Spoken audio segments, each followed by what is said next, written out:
Good morning, Virginia. This is Virginia This Morning with Greg McQuaid, Cheryl Miller, and Jessica Nall. Good morning, Virginia.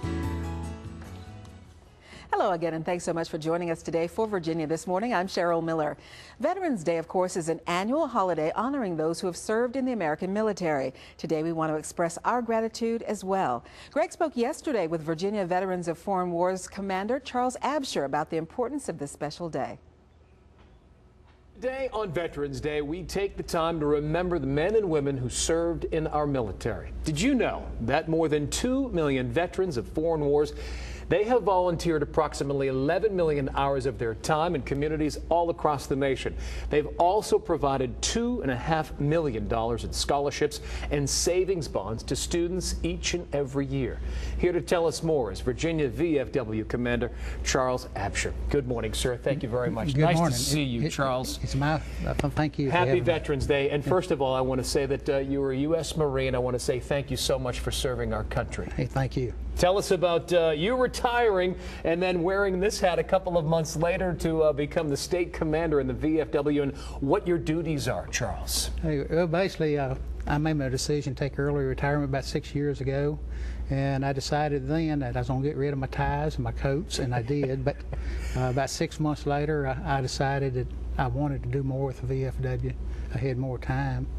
And so I announced, and somehow I made it through the line. Couldn't stay away. Couldn't stay away. Don't donate those ties.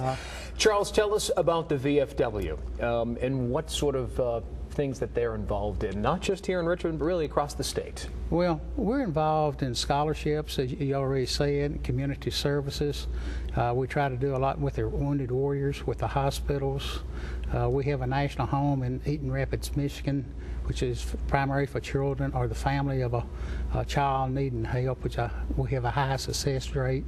So just wherever we can go to help a veteran or active duty military or their family, we want to be there, where it's getting their lights turned back on where they've had financial difficulty, or whether it's giving them some food, which we see too much today. Charles, we're also seeing millions of dollars being donated by these veterans, and we were just chatting.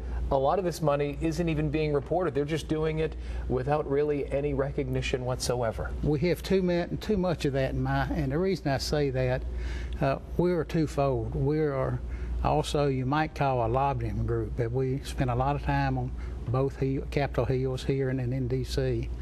And the more we can report accurately to them what we're doing, the more recognition we get, and helps us to get what we need to have to help us to help out that veteran and his family. What would you like our viewers to know about Veterans Day and why it is so important, so critical to honor the men and women that have served in our military? If we look back through time to the Revolutionary War, we'd never been able to get our freedom and keep it if it hadn't been for veterans. And that has progressed all the way up. Everything we have today, we owe to the veterans, our way of life. And also the time that they have spent away from their families, and their families have missed either a husband or a wife while they're over in some other country helping somebody else that needs our help. That it's, we just can't do enough for them. But we don't want the public to forget that they owe them too, because you couldn't be sitting here and I couldn't be sitting with you if it wasn't for our veterans, again, since the Revolutionary War.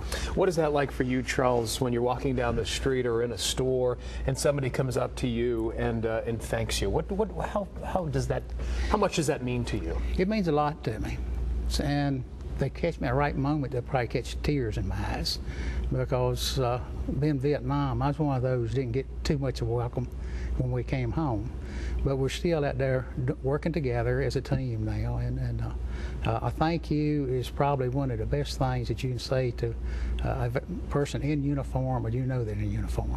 Well, listen, we want to say Happy Veterans Day to you, and thank you very, very much for serving our country, Charles. Thank you. And doing a great job. And you also have a little help with your wife. Oh yes, I couldn't do it without her. She's my biggest fan and motivator. Fantastic. Charles, thank you so much. Thank you. Happy Veterans Day. It's nice to be here.